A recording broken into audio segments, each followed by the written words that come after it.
organiser ma maison, la déco de ma maison pour pouvoir faire ça. Je suis clairement dans l'air, l'atmosphère, l'ambiance automnale. C'est la première fois que je ressens ce besoin-là de profiter de cette saison. J'aime pas particulièrement Halloween, tout ce qui est horreur, gore, tout ça, je ne peux pas, je suis hyper sensible. Donc pour moi, l'automne j'étais un petit peu en mode Halloween, il commence à faire froid et tout, je suis pas très fan. Mais là, je sais pas pourquoi je me sens en cohésion, mais totale avec cette saison. Je sais pas si ça vous le fait pour d'autres, mais des fois vous rentrez dans la saison et vous vous dites là je vais me sentir bien, là je me sens bien, là c'est mon mood. Et je crois littéralement que cette saison va m'apporter beaucoup. Je ne sais pas pourquoi, mais je le ressens. J'espère que vous êtes contents d'être rentrés aussi dans la saison de l'automne. Ça me fait, comment dire, comme s'il était temps un petit peu de lâcher des poids sur son dos, se libérer d'un poids, mettre tout un petit peu en pause entre guillemets, de faire de l'introspection. Mais d'un autre côté, cette introspection qui va pouvoir nous mettre dans une dynamique. Je pense que je définirais ça comme ça. Nouveau décor, les petites feuilles avec la lumière, la citrouille. Et je voulais vous demander votre avis. En fait, j'ai une lumière ici que j'ai achetée. Mais j'ai peur que ce soit trop lumineux pour vous. En fait, donc je l'ai décalée. Voilà, juste pour éclairer la petite citrouille. Je regarde si mon micro est branché, c'est ok. Parce qu'on m'avait dit que mes vidéos étaient trop lumineuses, j'ai reçu quelques commentaires, je vous avoue que ça m'a un petit peu affecté dans le sens, alors ça m'a pas blessé ni quoi que ce soit, mais je me remettais pas en question forcément et j'avais pas envie de changer mon décor. Et là je me suis dit mais en fait my girls, faut descendre les gens quoi, donc si tu mets une trop grosse lumière ça va pas le faire, donc là j'espère que c'est mieux et que c'est plus confortable visuellement pour vous.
ce moment, je pense qu'il va décéder de vieillesse, il mange plus beaucoup, etc.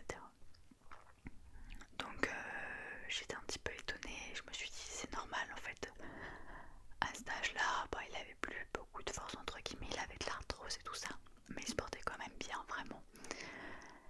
Et elle me rappelle le lendemain et elle me dit je vais à la clinique, je l'ai emmené à la clinique vétérinaire. Et il se passe que, en fait c'est pas de vieillesse qu'il a un problème. Il a du liquide dans les poumons, il a les reins très enflés en fait, dans une espèce d'inflammation. Et en gros son pronostic vital est très engagé. Parce que la veille, le jour J, quand elle l'a emmené au vétérinaire, mon chat était très très mal. Il respirait très très mal et ma maman pensait qu'il allait décéder dans ses bras. Ce qui s'est passé dans ma tête, c'est que je me suis sentie très triste d'un coup. Pardon. Je me suis sentie très triste. Parce qu'en fait, quand elle m'a dit qu'il allait décéder de vieillesse, je me suis dit ok, il a fait sa vie. Au moins il souffre pas. Voilà, il est vieux, c'est pour ça qu'il décède. Mais en fait, quand elle m'a dit qu'il était malade, je me suis sentie tout de suite très mal parce que je me suis dit je veux pas qu'il souffre. Vous savez à quel point nos animaux, c'est toute notre vie. C'est notre famille. Il y a des gens qui comprennent pas, peut-être parce qu'ils n'ont pas d'animaux, ou peut-être parce que ils ont leur sens qui est développé différemment. Je sais pas comment c'est possible, mais je suis très très attachée aux animaux. J'aime les animaux plus que tout au monde. Et d'autant plus les miens. Et ce qui s'est passé, c'est qu'il était à la clinique vétérinaire. Et puis un jour après, ma maman me rappelle et elle me dit ils ont examiné le liquide et en fait c'est du pus très épais, très odorant. C'était très très très infecté. Et elle m'a dit, la vétérinaire m'a dit que Boubou est mal en point. Et là j'ai ressenti comme un pic dans mon cœur et je me suis dit c'est pas possible. Pas si rapidement, pas si vite, pas non quoi, je veux pas. Je voulais pas accepter. Et une et deux, je lui ai dit mais faut que j'aille le voir, faut que j'aille le voir. Pardon. Comme je disais, c'est toute notre famille. On parle pas la même langue, mais quelquefois il suffit d'un petit miaulement, d'un petit regard. On passe nos journées à leur raconter notre vie. On comprend tout. On comprend nos animaux. On sait quand ça va pas. Je vous jure, on se rend compte qu'il n'y a pas besoin de parler la même langue pour se comprendre. C'est vraiment ça avec les animaux. C'est vraiment un soutien moral. C'est un soutien sentimental, émotionnel. Je vois mes chats, ils m'ont aidé quand j'étais en dépression. Je me disais ok, je me lève le matin pour leur donner à manger. Au pire je pleure, c'est pas grave. Genre. Je me réveille, je pleurais. Le soir je me couchais, je pleurais. Et je me disais mais s'il n'y avait pas mes chats, je me serais même pas levée une seule fois de mon lit. Donc vraiment, les animaux sauvent des vies, les animaux nous soutiennent, nous comprennent. Voilà, c'est comme ça, c'est l'amour en fait.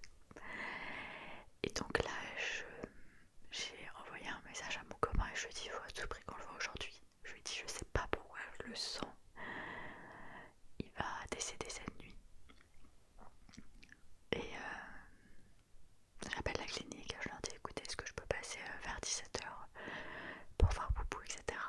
Donc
yeux ils clignent pas, en fait il avait vraiment les yeux ronds comme des billes, les pupilles dilatées qui faisaient tout l'œil. Ça reflétait du verre en fait, ça reflétait rien. Il n'y avait rien, c'était vide. Je ne reconnaissais plus mon chat dans le regard, je ne reconnaissais plus rien. J'ai vu son corps affaibli, très très affaibli. Donc je lui parle, je vois qu'il est content. Et puis même il y a ce petit truc où j'ai eu l'impression qu'il a miaulé. En fait, j'ai vu qu'il avait fait un effort pour faire un petit bruit. Ça m'a même fait peur, j'ai reculé un petit peu en me disant oh, qu'est-ce qui se passe. Donc en fait la cage elle était sous oxygène et du coup vu qu'on pour le caresseur devait ouvrir, alors je suis restée 5-6 minutes parce que j'avais très peur qu'il manque d'oxygène parce que je voyais que son ventre il respirait très très fort, de plus en plus fort et tout ça. Donc je me suis dit je vais refermer la cage, j'ai peur qu'il lui arrive quelque chose et qu'il décède là parce que j'ai ouvert la cage et qu'il manque d'oxygène. Donc arrivé à l'accueil, je m'effondre encore plus. Je pleure beaucoup, j'essaye de ravaler un petit peu mes larmes, mais vous voyez quand ça serre tellement fort que soit vous souffrez parce que la douleur est trop puissante, là, le nouage, je sais pas comment on dit, la gorge très nouée, ou soit vous pleurez. Et je me retenais de pas pleurer, mais vous voyez des vrais sanglots où on suffoque, où on n'arrive plus à gérer, où ça peut partir en crise d'angoisse, etc. Donc j'essaye de me ressaisir comme je peux, je demanderai à la vétérinaire ce qui va s'en sortir. Elle me fait comprendre que elle pense pas. Voilà, elle me dit en tout cas le pronostic vital est très très très engagé. Je rentre chez moi, je m'effondre, je fais la story en question où je demande vos prières, que ce soit religieusement ou non. Quand on croit très fort à quelque chose, je me dis que ça fructifie entre guillemets ce qu'on demande du fond du cœur. Vous aviez été très nombreux à m'envoyer un message de soutien, ça m'a fait extrêmement plaisir. Vous avez été d'une gentillesse inouïe, d'un amour inouï, d'une... Merci, en fait on se rend pas compte et je pense qu'à travers cette story, c'est pas du tout qui je suis réellement. J'aime pas montrer quand je pleure, j'aime pas montrer mes faiblesses, en fait j'ai un peu cette petite carapace que j'essaye de me détacher au fur et à mesure. Mais vous voyez les croyances de quand on était enfant et tout ça, ce que les adultes nous apprennent, hein, de pas montrer qu'on est faible, etc. Donc j'essaye un peu de casser ce schéma là. Mais je pense qu'à travers cette story je demandais de l'aide entre guillemets, je demandais du soutien. Et merci pour vos messages, juste merci du fond du cœur. C'était d'un amour tellement profond et je vous ai tous répondu, vraiment. Merci beaucoup. Et bref, je pleure toute la soirée, ça s'arrête pas. Je me couche, je pleure. Vraiment, quand je vous dis, j'avais des yeux mais boursouflés au point où j'avais des douleurs atroces aux yeux. Je me mettais des espèces de trucs gelés sur les yeux tellement je pleurais, ça voulait pas s'arrêter. Je disais un mot, je disais le prénom de mon chat, je m'effondrais. C'est la première fois que je vivais ça en tout cas. Je me couche, je dors, j'arrive à dormir, je dors bien même, mais je rêve de choses paranormales, je rêve qu'il y a un esprit chez moi, je rêve que ma maison elle est hantée par un esprit, etc. Dans mon rêve je criais, etc. Enfin, c'était assez horrible, c'était un vrai cauchemar. Je me réveille et ma maman m'appelle. On devait aller le voir ce matin-là. J'avais mis un message à ma maman en disant appelle-moi à n'importe quelle heure, je mets mon réveil au sonnerie, on y va quand tu veux. Elle m'appelle, donc je me dis ok écoute, et va y aller à la clinique, on va aller le voir.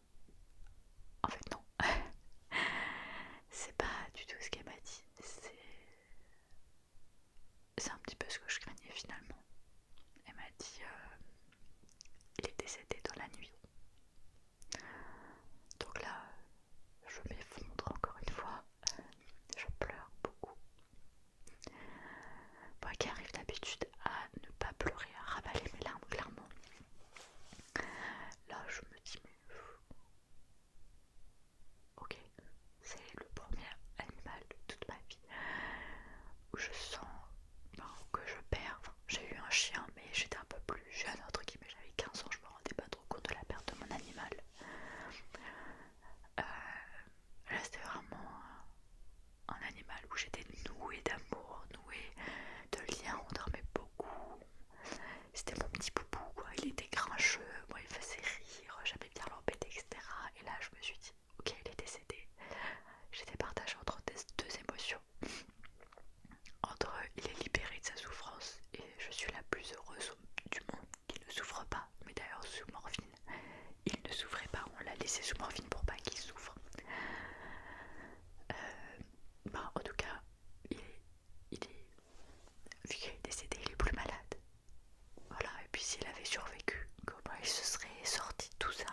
émotions étaient mélangées entre la tristesse, l'angoisse, les questionnements, essayer de me remotiver.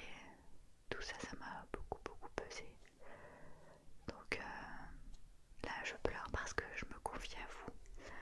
Mais ça allait mieux. J'essayais de me remotiver, de me dire que il valait mieux, entre guillemets, qu'il décède, qu'il reste en vie et qu'il soit extrêmement malade.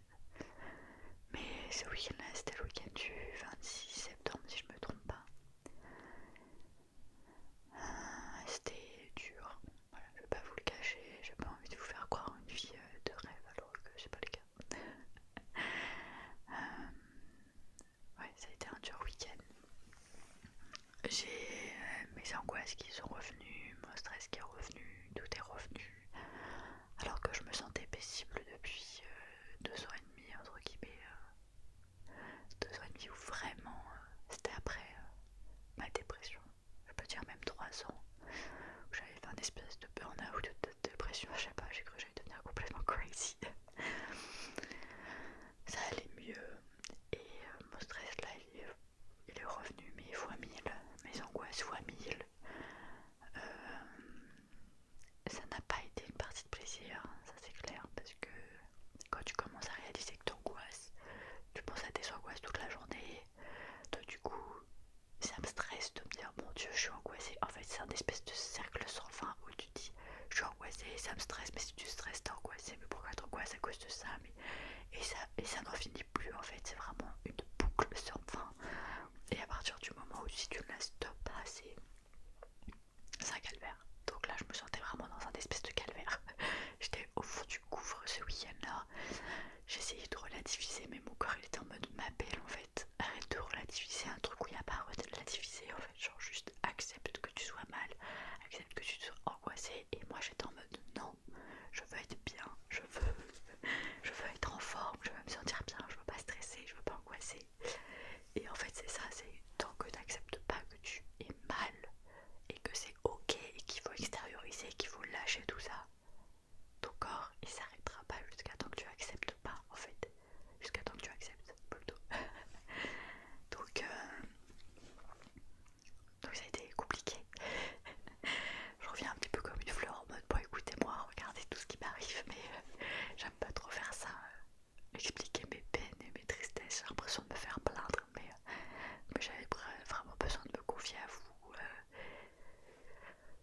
Comme une soirée entre copines où en fait juste on lâche la pression et puis on se dit ce qu'on se ressent et enfin ce qu'on ressent et voilà en fait on se soutient les uns aux autres. Et si vous ça va pas, mettez-le dans les commentaires, en tout cas je m'empresserai de vous soutenir et de vous laisser un beau message de soutien, un beau message d'amour aussi. Mais voilà, donc mes angoisses post-stress est revenu. C'était des vraies angoisses, du vrai stress. Ça commence à se calmer. Ça commence à se calmer. J'avais des pensées hyper bizarres, genre, je sais pas, j'ai même pas envie d'expliquer, c'était trop bizarre. Je suis hyper sensible aussi, donc ça aide pas. Tout ce qui est période d'ovulation, de menstruation, c'est les montagnes russes avec mes angoisses aussi, mon stress. Je vais aussi voir une sophrologue depuis un an, un peu plus d'1 an, une sophrologue que j'aime d'amour, que j'admire, que j'adore, qui m'aide à avancer de fou malade, qui en un an, vous imaginez pas le parcours que j'ai fait, que j'ai réalisé sur moi, le taf que j'ai fait en fait grâce à elle, c'est exceptionnel. Donc en fait il y a le travail que je fais avec elle, il y a la perte de mon chat, il y a les angoisses qui reviennent, il y a ce manque de soutien aussi que je ressens autour de moi. Voilà, j'ai pas envie d'en dire plus sur ça parce que peut-être que les gens vont tomber dessus en mode comment ça on se soutient pas. Mais vous voyez, tout est une question de ressenti. On peut vous dire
ici sans rien faire. Mais je veux vraiment m'efforcer à avoir une gratitude, avoir cette gratitude pour la vie et remercier chaque jour où je me lève et où je me couche d'être en bonne santé. Oui, j'ai des petits bobos par-ci, par-là, j'ai eu quelques problèmes de santé, mais c'est tellement rien comparé à ce qui existe. Vous voyez, quand j'ai vu mon chat mal, quasi mort en fait, je me suis dit, mais Mélissa, regarde ce qu'il y a en face de toi. C'est la mort en fait. Un sujet qui m'angoisse au plus haut point. Des fois je peux même me réveiller la nuit en pensant au sujet de la mort. Vous voyez les questions sur la mort, genre en mode mais qu'est-ce qui se passe après? Bam! Angoisse, mais angoisse quoi, vraiment. Je pars dans des délires, je me dis mais ma belle, calme-toi en fait. Et, et du coup c'est en mode regarde ce qu'il y a en face de toi. Tout le monde y passe. Tout le monde, tu sais juste pas quand. Donc pourquoi est-ce que tu chipotes pour ça? Pourquoi est-ce que tu t'embêtes avec ça? Pourquoi tu retiens que le négatif comme ça? Pourquoi tu te stresses juste pour cette situation-là? C'est important de se poser ces questions-là, mais c'est aussi important de lâcher du lest en fait. De se dire, ok, prends une grande inspiration, tout va bien, c'est pas la fin du monde, tu vas pas mourir. Alors relativise, t'es en bonne santé, relativise, vraiment. Et je vous jure, je suis rentrée chez moi après avoir rendu visite à mon chat. Je pleurais beaucoup, mais je regardais mes chats. Je me suis dit, pitié Mélissa, regarde ce que tu as. Ils sont en bonne santé, ils sont heureux. En fait, j'ai pris conscience de tout ce que j'avais. Et je me suis dit, faites cet exercice et dites-vous, on vous l'enlève. Imaginez qu'on vous enlève ça, ou ça, qu'on vous le redonne. Comment est-ce que vous vivez l'objet ou l'animal qu'on vous a retiré, qu'on vous redonne? Comment vous sentez-vous face à ça? Plus heureux? Moins heureux? Vous prenez conscience de certaines choses? Comment ça se passe? Moi c'est vraiment, là on m'a retiré mon chat d'enfance, la vie m'a enlevé ce chat avec qui j'ai passé des moments, mais m'a vu grandir, je l'ai vu grandir. Pendant mon adolescence il était là, enfin vraiment, c'était un partenaire familial quoi. C'était ma petite famille, il faisait partie de la famille.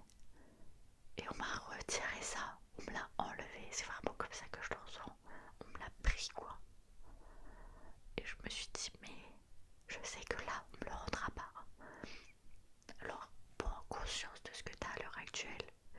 Prends conscience que ce que tu as là maintenant on peut te le retirer. Alors profite quoi. Vous voyez, c'était vraiment ça la prise de conscience que j'ai eue. Et après j'ai développé une espèce de gratitude en me disant merci la vie de me que je puisse avoir ça dans ma vie, vous voyez. Donc je vous avoue que ça a été tumultueux, ça a été extrêmement triste. Dieu sait, alors quand je dis Dieu ça peut être tous les dieux du monde, hein, vraiment, même moi c'est un dieu spirituel que j'ai surtout, mais mon Dieu, quelle tempête émotionnelle que j'ai vécue par le coup, c'était très dur. Donc voilà un petit peu ma vie. Il m'était impossible pour moi de tourner une vidéo. Enfin, je voulais pas faire semblant en mode coucou tout le monde, j'ai ouvert une petite vidéo trigger. Alors que dans ma tête, mes pensées se bousculaient. J'avais des pensées d'angoisse horribles. Je me suis dit, je peux pas relaxer quelqu'un en face de moi, en face cam. Ça va se ressentir que je suis angoissée et c'est pas le but. Clairement, les vidéos ASMR justement, c'est pour s'évader. Donc voilà, je tenais vraiment à vous en parler.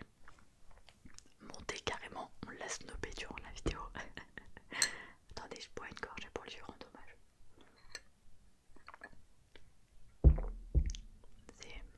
C'est pas chaud. Bof, l'infusion est très bonne.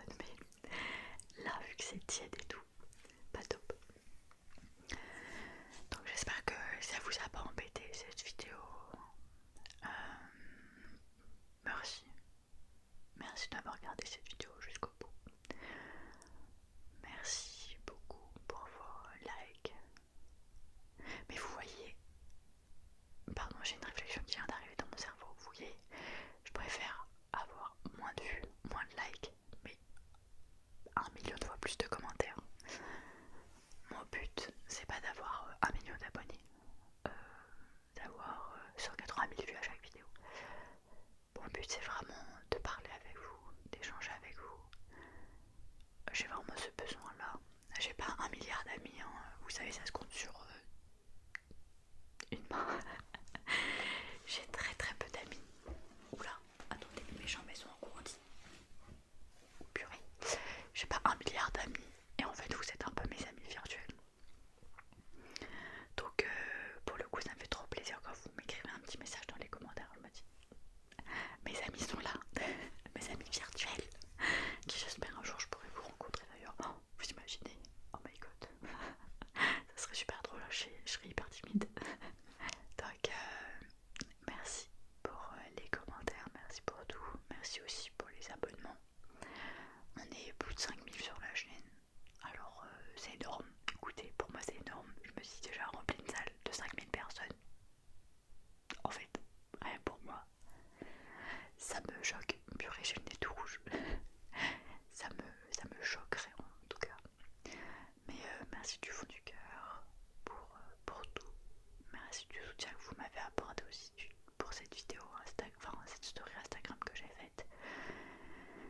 Je suis ultra reconnaissante et j'essaye de relever la tête et d'essayer de calmer un petit peu ce mental qui des fois va à 10 000 à l'heure. Je pense vraiment, petite leçon du jour que j'ai appris là, c'est ma belle,